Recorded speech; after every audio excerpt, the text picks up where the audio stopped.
they gave that to me. Did you just take it? No, they gave it to me. I'm like, this is a setup on their part. Purple. And did you read what this says? purple They don't cup? though. I know. They don't do I it wish better. I had- They don't do it better. Purple cup. He's wearing a purple shirt. That's, Purple cup, that's right? disconcerting. Kim, we're gonna throw down right now. Purple cups. No, I mean we're gonna clean this place out. I'm saying we are getting rid of all of them. It's Casey that just said, "Oh look, and he has a purple cup." Yeah, can't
It's the Tim Rebowe Show on 100.3 FM, ESPN New Orleans. And now, live, Do I get right here? voice of the Colonel, Ryan Johnson. There's no better way to start your week than with Nicholls State University football.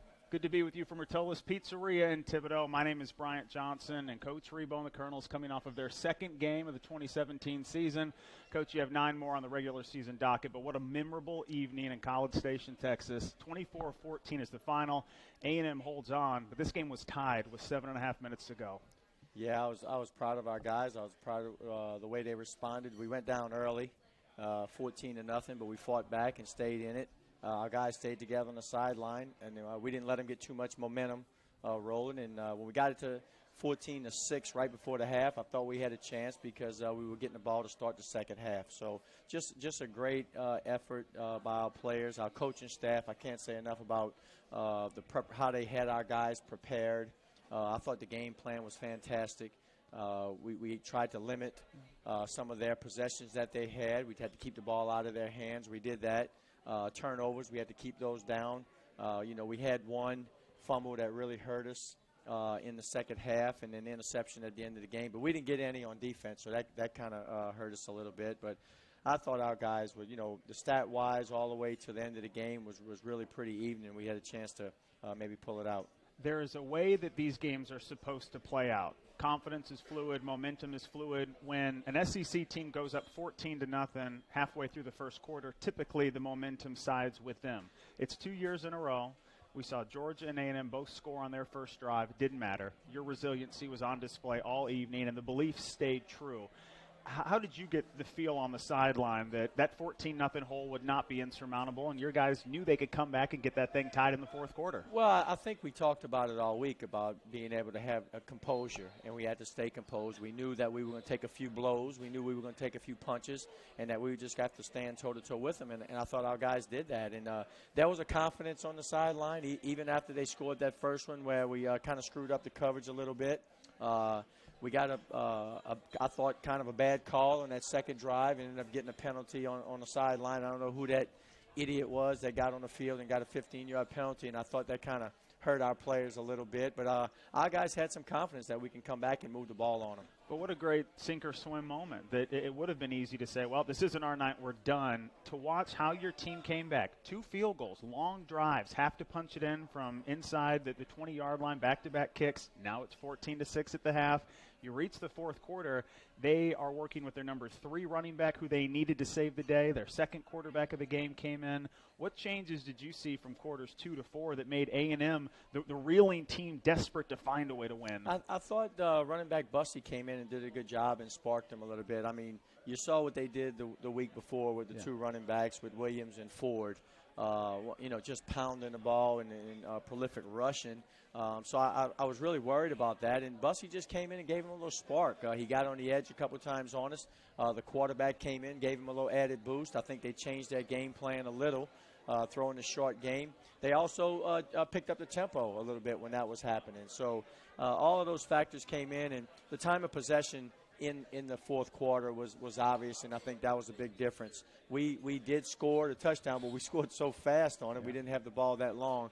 And defensively, we didn't get off the field. They had some third downs. We had some third and shorts that we probably could have got off the field, and we didn't do that. So, hats off to them. I mean, they did a great job. They well coached. They really had some great players, but I thought our guys hung in there toe-to-toe with them. It's Tim Rebowe Radio Show at Rotola's Pizzeria in downtown Thibodaux. It really is amazing to watch Travion Williams and Keith Ford, fresh off of 316 yards of rushing against UCLA. They were held to 84 yards, and there was not a lack of effort between those two. They were the feature backs through the first 3 quarters. When you look at what your rush defense has now done back-to-back weeks against opposing running backs, how you've limited big plays, Alan Pittman gives you 16 tackles, Evan Verone a career-high 9. Where has this defense found the most success? I think, we knew it last year. We were pretty good up front, and I thought the same thing this year. You added Tevin Lawson to the mix to go along with Sully Lesh and Kenny Dotson and Terrell and Collard, and then you throw in Laz Owner, the senior up front right there, Tyler Johnson doing a good job. If those guys are doing their job up front, the linebackers can't help but make tackles, and we got some good ones. I thought we were physical. I thought we shut down the running game inside. We were gap sound, gap control, kind of forced them to go to the perimeter a little bit and try to let those guys run. UCLA got manhandled up front by those offensive linemen, and we repeatedly saw the tackles and guards pulling and driving linebackers down the field in the Rose Bowl and paving the way for a 400-yard offensive performance on the ground. You must have been proud when you're reviewing that film and you see how they're holding point of attack. They're driving back 310-pound Texas A&M offensive linemen, putting them on their heels. I think you said the key word right there, holding. Man, I tell you, when you watch our D linemen and you watch, we were talking about with Coach Camp today, when you watch a Sully Lesh and you watch Tevin Lawson and Tararenko, every play they coming back to the huddle, fixing their jerseys is being ripped off on them. So we got to try to get a couple of them holding calls right there. I thought that was another thing, Brian, the penalties in the game. We had 7 penalties. They only had 4 penalties, which I thought was big. So if we can get a couple of those calls, maybe to help some of those drives. It's been 2+ seasons of your teams playing really sound offense and defense where penalties aren't a back-breaking quality. Now, we're going to see a really good Prairie View A&M team on Saturday, but they had 200 yards of penalties in their opener against Sam Houston State. How do you teach a team to be aggressive, to be physical, but to still keep that fine line of playing hard and aggressive and not having penalties be the deciding factor in a game? I think you got to practice it, and it's got to be a big point of emphasis for your team. I learned that a long time ago with Ricky Bussell. He taught that, and he always wanted to be near the top of the league in the least amount of penalties, and then you would have some success. And I think the first year we had the fewest penalties in the league, and last year we were second. So I just think it's part of discipline. You teach your guys you can still play hard, but you got to play the game the right way. Hands inside, no cheap shots, late hit, being disciplined, not to jump off sides, all those little things. That's what it comes down to. Now, what's noteworthy, though, is you can be a pretty unpopular guy in August when you're practicing because you will call penalties and make players understand. They really don't like it, do they, when we're on the field? Not when they score a touchdown and you say, bring it back, offensive pass interference, holding. And it seems like you have to be a little more aggressive in August to remind them that we're going to see point of emphasis early in the season. You saw it in the first quarter with a call that went against you. Sometimes there is a desire to make a point, but if you're not ready for that as a player, how can you react? Well, you got to be able to overcome those. And, I haven't been to a practice before where every receiver doesn't think he's interfered with and every DB doesn't think he's being pushed off. It happens all the time. You just got to try to find that line, where you're going to call it on either side or not call it. But you got to teach those guys. It's going to happen in the game. You're going to have a jump off sides, and it's going to be a 2nd and 15 instead of a 2nd and 10. And we just got to try to get it back a little bit at a time. Where are you noticing your team's physicality and how it's affecting the opponents the most? I mean, up front, our offensive line is pretty physical. I thought we did a good job of protecting Chase throughout the game. I thought the D-line handled really a big SEC line pretty good. So in those trenches is where it's happening. And I'll tell you this, we got some guys, some physical linebackers, and you said it about Evan Veron. He'll put a little chill shot on you every now and then, and you have Alan Pittman. He's another one that's really ferocious hitter. And you keep hitting those running backs enough and just letting them know you're there, they'll feeling it at the end of the game. Evan tweeted after the game that he hopes he has the energy that he presently possesses for the rest of his life. And when I'm around you and your guys before a game, that is what is so contagious, is it's a channeled energy, and it's concerted towards what you plan to do, what you prepare to do, and what you're ready to do. How do you coach energy? Well, we have this sign that we go out the field every day that they touch it, and they got to tap it when they go out every day, and I think it's giving them a little bit of a jolt, a little bit of a shock. We bring it with us on the road, too. If you notice, it was in the locker room. We had that thing. So it's just it's an attitude, and those guys have it. But, you also – we've touched on this many, many times. It's the type of guys you're going to recruit, the type of guys that you want in the program. And you don't have to Evan Veron don't have to touch no sign because he has it just built in within. Every game there is a small window right before you take the field where you get to address your team and have a quick conversation with them. For everything that is script in football, that's probably the most original, in the moment, 30 seconds to 2 minutes that you get with your team. What did you decide to say on Saturday? How do you make that decision of what you're trying to capture in the moment and let them know, final moment before you take the field? There's several times throughout Saturday the coach really gets to talk to his team. And we started it off at breakfast that morning. We talked about, again, how we were going to win the game, and we talk in those terms. We talked a little bit about after we show our pregame video.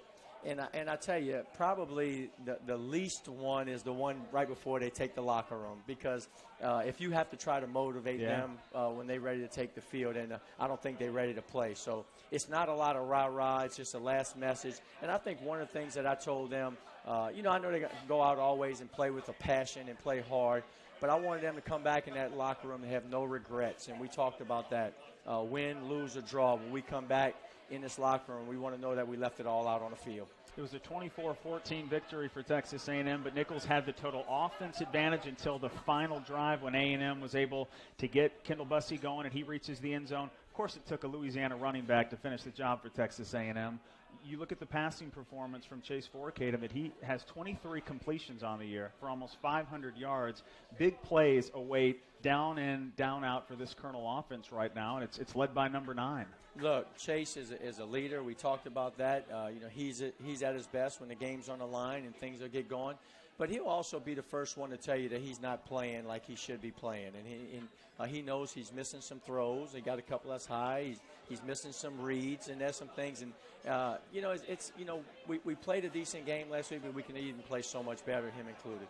When you continue to set the bar higher and the expectations evolve with your performance, that lets this team know that we do have some sky-high goals this season. Where did you see the most prioritized placement in this game that can lead you to believe you're capturing something special? We saw it in snippets on Saturday. Where does it go from here? Well, I think it was after in the locker room when those guys came in there. It wasn't we lost the game, or it wasn't all. They were seriously hurt about the game because they knew we could have won it. Yeah. And when you watch a Tevin Lawson who laid it out there, and you watch an Alan Pittman who's generally, he's angry a little bit because of, hey, we had a chance in that venue to beat a SEC team, to beat one of the top programs in the country. So, but it's like anything, Brian. We talked about it, and you move on to Sunday, and it's just one, and it's just one loss. And I told him that. I said, look, I was going to walk in here to say the same thing, whether you won or you lost. We got to move on because the biggest game is next week in Prairie View. When you do look at your team's performance and you see how sound the tackling was, you were in position outside of that first touchdown that Kirk came up with all game long. You're getting 4 sacks. They only had 2. When you assess that game and then maybe read post-game articles and comments about A&M and Nichols, there is still this disbelief that 3 games in a row against FBS opponents, you have hung for 180-plus minutes against Georgia, South Alabama, and A&M. And it's always critical on their performance and that they're sluggish and slacking to be in a game against Nichols. When you see that tape, what has been the common denominator in those 3 games, and especially on Saturday, that allows you to play on such a high stage and do it well game in and game out? Well, I just think when I looked at that, and I was talking with Matt Rohn today about that, we look like we belong. We look like we have some players.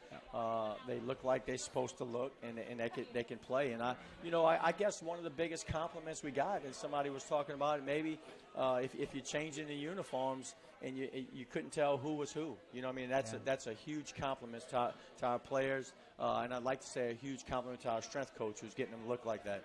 It is funny because every broadcaster does the same thing pregame. You look at both teams warming up, and you ask yourself, who looks like the team that belongs? When you see Sully Lesh, Tevin Lawson, you watch the Nichols offensive line square up against a defense that had the number 1 pick in the NFL last year in Myles Garrett, you cannot tell the difference between A&M and Nichols. Strength and conditioning, such an underrated component of this whole game that is played across the country, but you made that priority number 1. We are going to revitalize our strength and conditioning program. We're going to give Greg Carasquillo, our strength and conditioning coach, exactly what he needs. That might be the most underrated story in your 3 years here. Yeah, he's done a great job. But look, you win with the players. Those guys still got to get in that weight room. They got to get in that off season. They got to eat. They got to drink. They got to do all the things it takes to be a Division I program. Motivation is there, and it clearly is for the Colonels as they get set for their last non-conference home matchup this season. Their only home non-conference matchup, and their first one against an FCS opponent at home since 2009. A really good Prairie A&V team that we will get to chat about, and a team that was able to hang with number 3 Sam Houston State in their opener last week. This is the Tim Rebowe Show. It's brought to you by the Sports Medicine Center of Thibodaux Regional. Thanks to Dontan Chevrolet, Clayton Homes in Homa and Thibodaux, State Senator Gary Smith, Joe Septic Contractors, and Vision Communications. We'll continue on with more of the Coach Rebowe Show after this break on ESPN Radio New Orleans. Coach, we kind of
It's Tim Rebowe Show. We are making the most of our Monday night at Rotolo's Pizzeria in Thibodaux.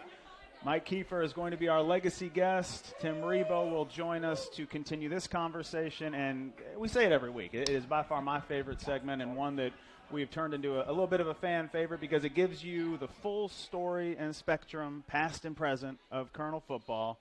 We've got another John Curtis guy joining us, Coach. Legacy. Boy, we got to watch how we use that word right now. He's a legacy. Air quotes. Come on, man. Yes. Air quotes. Yes. You were a part of an era of Nichols football that is so present because of what Darrell Day and Jay Thomas meant for this program and continue to mean in the Southland Conference. Those two, really the forefathers of the modern Nichols football era and what it took to win a conference championship in 2005. What was it like to be a part of that group at that time of Nichols football? It was a struggle because I wasn't used to losing. I came here, lost a few games. You know, I was part of. Yo, are y'all won in your high school? Or y'all have some We couple lost a championships? few games. Playground lost a little bit. I but know JT and those guys, and what a great job they do in that program, and did it back then and continuing to do it now. Right. It's fun. Knowing that you were able to be a part of what became that 2005 conference championship team, the hard work that goes on behind the scenes, and then how it continues after your time on a team and on a campus, that's something special that maybe is a little underestimated in the building blocks that you were a part of. Right. It's a good part to be, involved in. I've seen a bunch of the guys I played with. Josh Sun, Cooper Collins, Shane, all those guys. Right. It was actually fun to be a part of. And y'all have that group, and we talked about that before. Y'all stick together. Y'all still back, stayed around here. Got married, ended up living in Thibodaux, staying here. So it's good. And, it's good you also married a girl you also knew. You married a Destrehan girl. So I think he was a high school teacher, right? Yeah, don't let her know that. Don't say that. What's a game day routine look like for you when the Colonels are at home? Former players stick together, and you guys have the best tailgate on campus. So let me know what's going on Saturday in Mike Kiefer's world. Usually on Fridays we do dinner, get together with the crew, and then, wake up in the morning, have a Bloody Mary, and go to the game. The atmosphere is one thing for us to talk about. Coach Rebowe's sitting here worried about coaching a game, so he doesn't get to experience it like maybe you and I do. Where have you seen that greatest growth and just the atmosphere and especially what we saw last Thursday for the opener against McNeese and what we will see Saturday evening against Prairie View? People? You ready? Yeah, go ahead. I'm ready. I don't even know where to start. Well, just how it was before. I mean, in the last couple of years, they've kind of been down, and then I think the crowd's kind of gotten back in, and y'all group has kind of gotten better and continues to grow. How many former players would you say are a part of the tailgate experience on game day? Last weekend we had probably 20. Wait a second. See, that's what I'm saying. 20 players in one place that haven't been. Yeah. So to travel with 20, 16 years after your last game on this field, 15, 16 years after this playing career ended, how do you keep that relationship alive and make it matter so much now? Unity, man. That's what it's all about. Yeah, but that started when y'all were in the locker room and all the things that y'all were taught and growing up, through the rough times, man. You grow really close to do that. Can't really those talk guys about that on the radio.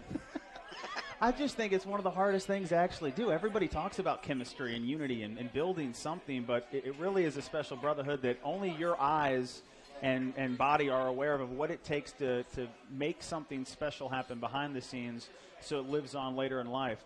Coach Rebowe, what did you take from your first stint with Nichols in the mid-'90s that some observations you could apply to your team when you took this head coaching position? Well, I thought it was the same thing, that if you have some local people, from the area, like the Mike Kiefers and like the Josh Suns from Baton Rouge, and you get them involved and you put a good product on the field and they're from this area, then people are going to come and support it. And we were starting to do that when I was here the first time. I think Jay Thomas did it. And then it kind of got away a little bit, and now it's good to have all those guys come back. Mike Kiefer, part of the Colonel football program, late 90s, early 2000s, was able to play with Darrell Day when he was the head coach, Jay Thomas, defensive coordinator at the time. Coach Rebowe Show live from Rotolo's Pizzeria in Thibodaux. There are so many coaches who want to try and start over with the program and not build on past traditions. We're here in a new era, and we're here to build something new from the start. To connect 20 years of Colonel football and then to do it from its inception in the early 70s, a lot of traditions have to continue on. What were some of the early traditions that you noticed from even attending games when your brother was playing, Coach Rebowe, and Mike, jump in whenever you want, about a lot of aspects of Nichols football on this campus that people were passionate about and that have continued on throughout the years? Yeah, if you put a product on the field, but also you get them to tailgate, those guys love to come back and love to cook and love to do those things. We got a couple things that we maybe try to bring back is maybe do a walk with the players that we kind of got away from. There's been talk about maybe starting one of those things up again, but having a little tailgating area maybe inside the stadium that those guys can bring it in. Bring that party from outside to the inside is something that we can continue, maybe look at doing. Need to keep the party going, man. Yeah. I want to ask Mike about, he's another one, and there's so many, and there's people out here who help the program and do the things, and he likes to stay behind the scenes, but he really does a lot for us, and he made the trip this weekend. He told me that he's ready to donate a lot of money so we can get some facilities like Texas A&M. Mike, you want to care to comment on that? That's all Phil needs to pick up. It's dying right now. I'm sure everyone in this room can figure that out. You just were at one of the most tradition-rich environments in the country, and to spend a weekend watching Colonel football in College Station at Texas A&M, to watch your alma mater play such a great game, the experience of being a fan and watching Nichols play on such a great stage in such an interesting environment.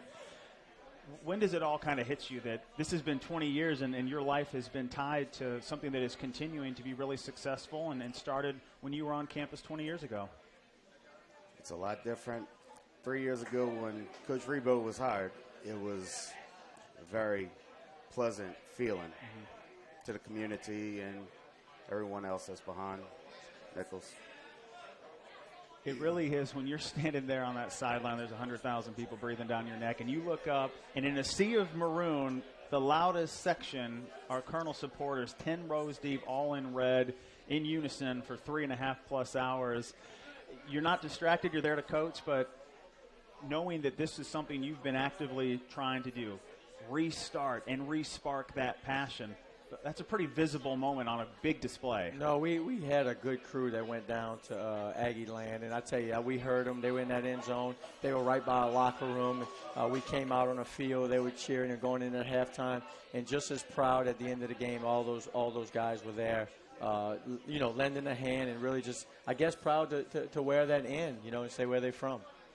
To wear that in and then to get stopped and complimented, I imagine as a fan that really has to be a component in all of this, where you are walking with your chest out a little bit larger and knowing that people are aware what that logo means, where the university is at, and, it's just not a team coming here to play.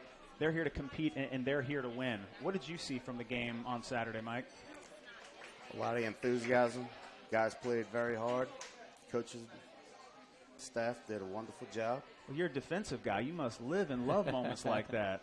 Why you couldn't stop that little deal around the corner? We tried. I thought, you got to look at sometimes their coach too. I understand. They do a good job. Yep. The jet sweep, man. We've seen people want to jump on it. How about back-to-back weeks where the number 1, 2, 3, and 4 running backs were abolished from the conversation, and we've seen back-to-back games where the tight end and receivers have been the top 2 running backs for McNeese and Texas A&M. Yeah, well, that just goes to show you things that you have to prepare for.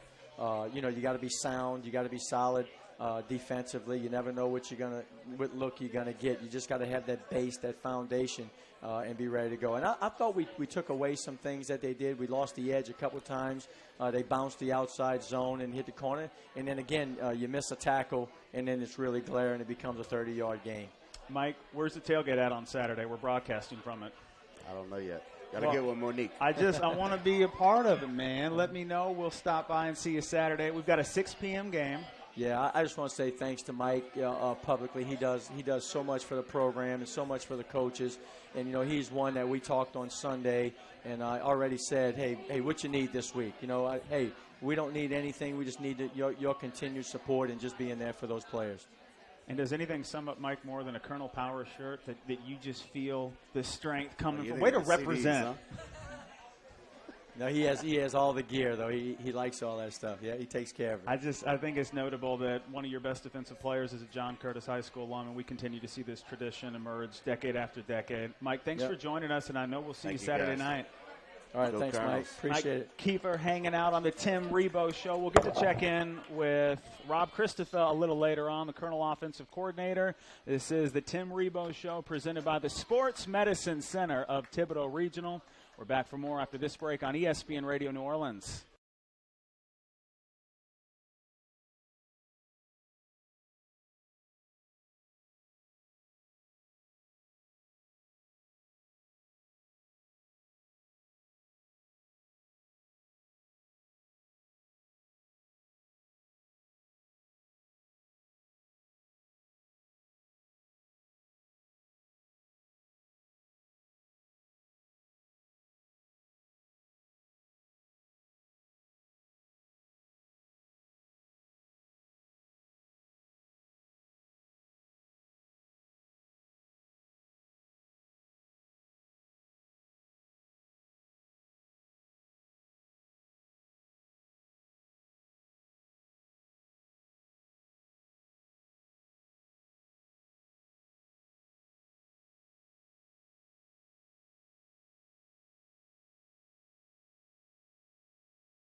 Six p.m. We're back in Thibodaux for Colonel football Saturday night. It's actually an ESPN Radio New Orleans production, which is going to be phenomenal. It's our first television feature with ESPN Nolan. We hope you get a chance to listen in with Kim Berthelot, John Forcade. They'll be on the mic for the game, and a great opportunity to showcase ESPN New Orleans TV markets and what we are doing back at Guidry Stadium for Colonel football. It was a spectacular sight for the opener on August 31st against McNeese. Colonels are back at home with Tim Rebowe, Rob Christoffel and his offense, Tommy Rybacki and his defense. Heard from Coach Rybacki last week. Rob Christoffel, third year as offensive coordinator with the Colonels. Offensive coordinator with UL from 2001 to 2006, Missouri State from 2007 to 2014, third year with the Colonels. And this is an offense that has grown from under 15 points per game when you took this job, 30 points per game last year, scored 37 in the opener. Coach Christoffel, where does the growth come from on this team and especially on the offensive end? Comes from Coach Rebowe. Congrats, Coach Rebowe. Yeah. No, we're just, our player. We're getting better players, and, it gives us an opportunity to do some things offensively and expand the offense and, put guys in positions to be successful. And, it starts up front. Our offensive line, we've continually gotten better and better up front. And, then you look at the quarterback and your trigger guy, and I think we got a pretty good guy there right now, and then you surround them with, special skill players and, running back and wide receiver and tight end. And right now we're fortunate enough to have a pretty good crop of all of them. It's such a great example, and it's a conversation we had with Coach Rybacke last week. You never know how this moment will matter down the road. When you and Coach Rebowe were working at UL, I'm sure a lot of conversations were had about the game of football. When you think about those conversations now, how many of them connect to why you're here and what you two are doing together? Well, football is just part of it. I mean, I think, just being good friends, being good people, I think, and that's something, I talk about that all the time when we were first together at UL, and we used to go, he used to go play, I'm a guy from the north, so I don't know a whole lot about Louisiana, and, I think Coach Rebowe was the mayor of the governor of Louisiana one time, because he would go places and hey, you want to come? And I'd be like, yeah, sure. And we'd go to places and we'd meet. He knew everybody, and it was fun. It was exciting, and I enjoyed it. Our families, our families were close. His son and daughter, and I got two sons. They were just close about the same. age, yeah, right? They were. So everything kind of mixed, and then we went our separate ways, and we still kind of had touch with each other and time here and there, and then. When the opportunity came, I said, yeah, I'd love to come back. I never really looked at it like this because you were at Murray State, grew up in Ohio, so taking the job at UL in 01 was really your first welcome party to the Deep South and into Cajun country. Yeah, absolutely. Coach Rebowe, what were his crawfish skills like at the time, and how have they improved? He was a pro. He's still a pro. I think he has no problem with food at all, and we talk about that. But, it's true. We used to hang out, and we used to do things together, and I think that's a big part of it. And we talk about that. We've also been on some staffs where the guys never did that, and you can tell the difference in your team. And I think even the players know that when some of those guys are how they hanging out, and that they know the staff that gets along. And we used to joke all the time about, hey, I'll see you at the convention. We'll see you. And we used to rob.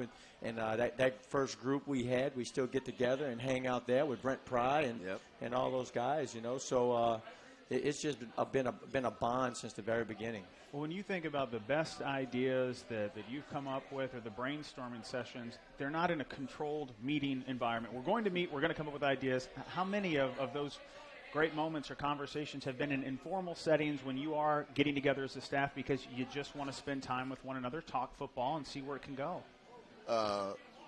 Yeah, a lot of informal settings. Coach Rebowe hit on, eating. I do enjoy it. My belt size has increased. I don't know how many times. So, but, football – you got to expand a little bit. Yeah. It's like we're football 24 hours a day, so it's you want to get away from it and just relax. And even when we're doing whatever those things, it always comes up because we always talk about it. Hey, no talking shop here, all right? If we're at eating. But what's the next thing that happens? We start talking shop. Okay, we go play golf. Yeah, what is the next thing you're doing? So, but it's a philosophy too, and we have the same philosophy. He knows, and it's right now. It's not even like, hey, this is what we're gonna do. Because he knows, and hey, Rob puts together the offensive game plan, and it's go, and it's not any second guessing right here. Even though sometimes he says I say a few things on the headset, and I don't recall at all during the game, but it's Rob's go, man. So he doesn't have to have somebody looking over his shoulder the whole time and worrying about every call that's going to be made. He just goes with it, but he knows, and we know that we're all in together in what we want to do. Tim Rebowe Show, head coach of Nichols football, Coach Rebowe with his offensive coordinator, Rob Christoffel. I'm not sure people understand how much of being an offensive coordinator and a defensive coordinator, it matters what knowledge you have about the opposite coordinator, what Coach Rybacke's defense, what their philosophies are. How do you manage your offense and plan for your offense while thinking, what's the situation with the defense, where are we starting, all of those factors that come into play where a lot of people think you just dial up the play and that's that? Well, your philosophy, it all goes back to, and I think, your head coach's philosophy first and foremost. What do we want to do? What do we want to be? What's going to be the foundation of our football team? We all want to win. We all want to be successful. What's going to get us there? I go back to when I first started coaching. I don't even know how long ago it was. I was fortunate enough to work for a guy by the name of Frank Beamer as a GA. And the one thing I learned, and even though I'm an offensive coordinator, the one thing I learned under Coach Beamer was you're going to be good on defense. You're going to be good on special teams, and then you're just not going to do anything on offense to get yourself beat. And so I think you kind of build off of that, and that's what I've always thought. Now, even though I've expanded a little bit because I've been fortunate enough to, go learn other things, I still lean on those things. I still think to myself, okay, I don't want to put, first and foremost, I don't want to put our team in jeopardy on offense. But I also want to take advantage of the weapons we have, to score points. So, I every week, that's my first thought is, okay, how can I put us in position to be successful offensively and give the football team a chance to win? And I think you're doing a great job with that because, Beamer, special teams, anybody that knows that was his baby, what he did in playing defense. But he was a 21 personnel, let's line up and play. I'm glad to see you've expanded that. We've opened up the offense a little bit. But I think you go into every game, too, and we talk about this. We sit down and say, hey, this is what we're going to do. Are we going to be a fast tempo this game? We want to speed things up. But you also better be ready to adjust because if you get into a certain game and it starts going a certain way, now we're communicating, hey, do we want to do this? And when are you going to take a shot? And when you're going to go for it or when you're not? Let's punt it away. Those are the things that I think that's us working together and knowing and having that philosophy really, really benefits us. Yeah, I can think of a couple examples right off the top of my head. I mean, I think about, Southeast Louisiana last year. We had to open it up and in, at the end of the game, and we did. And we were fortunate enough to be able to, roll a little bit offensively and put ourselves in a position to have a chance there. Now, and then I go back to this week, preparing for Texas A&M. I mean, my biggest thing is I wanted to protect our quarterback. I was really concerned about their defense, and, I didn't want to put him in harm's way and just be, spread out 5 wides and throw the ball and let them just lay their ears back and pass rushes all the time. But I also wanted to take our shots, which I thought we did on Saturday to be able to throw the ball down the field, and then we had to protect him to do it. So, it's a balance, and you got to be able to handle both things. And like Coach said, you got to be able to adjust. There's always that adjustment in game that you got to make. You, like a lot of offensive coordinators, you call the game from the coach's booth upstairs. When Chase Forkett had to run out of bounds and hurdle that bench, what did you do? Jump up, lean? It was the most athletic play I've seen. It was an incredible moment. You cannot say what he said on the headphones. You cannot say it. No, I was kind of hollering because we need some guys over to catch him. I mean, I was thinking, let their guys run. I'm not worried about their guys, but somebody jump in front and catch Chase Forkett. And you could see it clear as day on film. Everybody just the sea parted. They got out of the way, and there Chase was with the wall. We got to have somebody. Next time I'm going to tackle him on the sideline and keep him from going into the wall. Coach Rebowe, when you were identifying candidates to become the next offensive coordinator at Nichols, what separated the offensive coordinator? No, it was, and we knew because I knew where we wanted to be. And no offense to anybody, and Rob, no offense to you, but Rob was a little bit older and had some experience in the things, and that's what I was looking for that side of the ball. That's somebody that I could turn it over to say, hey, this is your baby, and you go and do it. And he's done a great job. There are coaches who like to be in the business of their defensive and offensive coordinators. Watching you guys at practice, it is the ultimate trust and bond that exists where, Coach Rebowe, you're prioritizing the team and focused on them, but Coach Christoffel, to know that there is the complete embodiment of trust with you and your coaching style, that really takes the pressure off of what you're trying to do as a coach.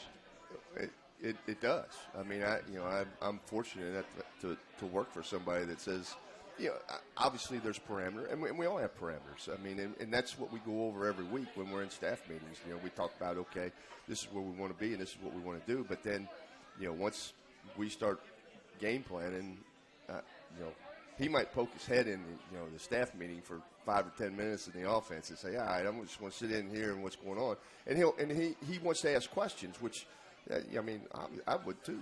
I mean, he wants to know what's going on, but he's never come in. He's never questioned. He never said, this is what we're going to do. He's had complete trust. And that's with all of us. I mean, with our whole staff. I mean, our coaching style, Lee Roussel, our offensive line coach, Sean Murphy, our wide receiver coach, Russ Gisclair, our tight end coach, Brock Hayes. He doesn't sit over and say, this is how we're going to do it. It's just complete trust with everybody. Have you ever been around a coach with his quality of a music style and playlist? As Coach Yeah, Christopher? I love it. I mean, it's really good, except I had to get on today. I really didn't know which station was on today. It was a little too mellow or something for this. On a Monday? Yeah, on the Monday. Let's just so people understand how impressive this is. We can go through the entire Motown library on a Monday in Coach Christopher's office, and the entire athletic department lights up because, was it Bob Seger, 1974 is your best concert? Is that what we covered? I can't remember. I don't remember if it was 1974, but it was Bob Seger. What, Coach Rebowe, what's your favorite concert you've been to? Might have been Earth, Wind, and Fire back in the day. It was really, really pretty good. Yeah. I'm so proud of this coaching staff. But the bad thing about it is I might be the only one that can relate to Earth, Wind, and Fire with Coach Rebowe. So, when you talk about it not just being about football, this is such a great example of it, where there is an enjoyment and interest. What are your families up to? What do you want to do? And that is something that ties to your players. And when we hear from your players, why did you commit to Nichols? They're the same guys that walked into my living room 4 years ago that they are today. Yep. They and you know, that's what we try to. That's the embodiment of everything around here. It's you know, we want to treat them. I try to treat my guys just as I would treat my sons. So. You know, and I got my wife sitting over there, and she cooks dinner for them on, you know, Sunday nights or things like that. So we have 4 or 5 guys over to eat, and you know, I just want them to. I want them to be comfortable and be able to tell me anything that's going on in their lives, just as I want my son to be able to tell me. You two have both been around this game long enough to know what works and what you didn't enjoy at other places. Do you feel like this is the embodiment of a lifetime of work for you and a lot of your coaches, where this is what you want a staff to look like? This is the kind of team that you've always wanted to be a part of. I've always heard in the coaching profession, there was a guy, a wise man, once tell me, he says, it's only as good as the people you work with. And, you know, right now it's fun. I can tell you that. And we do talk about that. If it's not fun anymore, if you're not enjoying to go to work, I don't want to micromanage those guys. I want to let them coach. I want to give them the freedom. And if you're not having fun, it's no sense getting up to go to work. We're having a lot of fun these days with Nichols football. And we're back at home at 6 p.m. on Saturday night against Prairie View A&M. Coach Christopher, we'll see you on Saturday. Yeah, Rob, get back to the office. Yeah, man. Go back to work. Rob Christopher, OC with the Colonels. This is the Tim Rebowe Show, brought to you by the Sports Medicine Center of Thibodaux Regional. Thanks again to Dantan Chevrolet, Clayton Homes in Houma and Thibodaux, State Senator Gary Smith, Joe Septic Contractors, and Vision Communications. We'll preview Prairie View after this break on ESPN Radio New Orleans.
We'll see you back at Manning Field Saturday night, 6 p.m. Prairie View is in Thibodaux, and this is a team on the rise out of the SWAC. They hung with Sam Houston State last Thursday. It was a 44-31 game. And until the fourth quarter, looked like Prairie View was going to pull off the upset and take down the number 3 team in FCS. This is the Tim Rebowe Show, brought to you by the Sports Medicine Center of Thibodaux Regional. Coach Rebowe, this is a very talented Prairie View team. Hey, before we get started, Brian, let me talk about the crowd here tonight. And, man, Rotolo's, a great job hosting. I know y'all here for the Saints game, right? No? Here to see y'all. Hey, great crowd, trying to get into a routine. Seemed like we were just here, but now Monday nights we'll be here every Monday night at 6 o'clock. Keep everybody coming out. We got the Colonel Corner right here at the bar. Yep, fantastic group, man. I tell you, good-looking group. This is every Monday night, 6 to 7 p.m. We've got the ESPN NOLA crew out here. We'll have Monday Night Football accompanying Coach Rebowe and the conversations we have. Let's step back on this real quick, because I do remember the first coaches show you and I had 3 years ago, and to watch the development of radio, TV, broadcast operation, just the support. This is how you do it day by day. Yeah, I can't thank the guys at ESPN Radio for doing it for us, man. Since day one, trucking those guys, been wanting to have us and staying with us, and we appreciate all that support, getting our message out and getting our word out. I mean, and we love that. I do want to get a little sentimental with them, because ESPN NOLA went out of their way in that first year when maybe it would have been easy to not have a radio partnership with Nichols, and encouraged this partnership, believed in this partnership.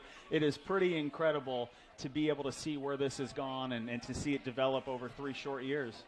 Yeah, it's been fantastic, and hopefully we can keep growing and get this market growing and more people listening and watching us and getting us on the tube. So it's a great to have. Well, and that we're going to have this television broadcast from ESPN Radio New Orleans on Saturday. Breaking news. Awesome. Prairie View, A&M, and the Colonels on Saturday night. Willie Simmons is in his 3rd year coaching Prairie View. They've gone 15-4 in the SWAC the last 2 years. I know you watched their game against Sam Houston State, and this will be a tough test on Saturday. Man, he's done a great job with that program. He's got them rolling. He's got some tremendous athletes.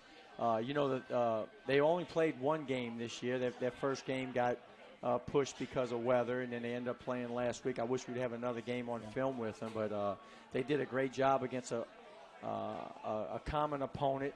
I don't think our guys will have any trouble getting ready, when they watch that film and see who they played, because they know Sam Houston and they know what they can do. So it's going to be important for us, Bryant. We talked about having to turn the page, put that one behind us. We did that on Sunday, and getting our guys ready for the Panthers. Looking at your team and where you've seen some continual improvement, we can talk about Fourcade and Jean-Pierre, who was just named the Southland Conference Offensive Player of the Week, what Sully Lesh does in your defense. You're getting really strong play out of special teams right now. You had the field position advantage against Texas A&M, which is another underrated component in this game, that they had worse starting field position than you did. Touchbacks are up. You've already topped your touchback total. Tyler St. Germain punting. Special teams has been a great weapon through the first 2 games. Well, I thought the first game I was a little disappointed. We had the punt situation. We got that corrected. We made a few changes. And I thought that was another big factor in the game on Saturday, because that's where sometimes a game can get away from you. They have an All-American returner, and I thought we did a fantastic job of limiting his touches. We kicked away from him. We kicked some balls out. The end zone always helps. I thought when he did touch the ball, our guys did a great job in the coverage aspect, making the field goals and changing the field position with the kicks. I thought that was a big improvement over last week. And, again, moving forward, when you watch a team like Prairie View, what they did on special teams, big return, and they got some explosive players, is going to play a big factor this week. This is why special teams conversations are fun with you, because you're also the special teams coach, and you have an appreciation for a guy like Christian Kirk, who is the all-time leader in punt return average right now amongst NCAA active players. This guy has 5 punt returns for a touchdown in his career. He didn't get a chance to really return 1 ball on Saturday. What goes into preparation as a special teams coach from a film standpoint and an execution standpoint to get your guys ready for a test like Christian Kirk? I think you got to have your guys buy into it. We talked about in the punt game, we may rugby punt, or we may punt it angle away from it a little bit. But you got to respect those guys too, and I think our guys did. We did a great job of spreading out, and we knew the look that they like to do and where they like to hold up and where they like to get guys. And I thought our guys did a great job of getting off of blocks and fanning out and getting the coverage. But then also it's another thing, you got to make the tackle when you get down the field doing that.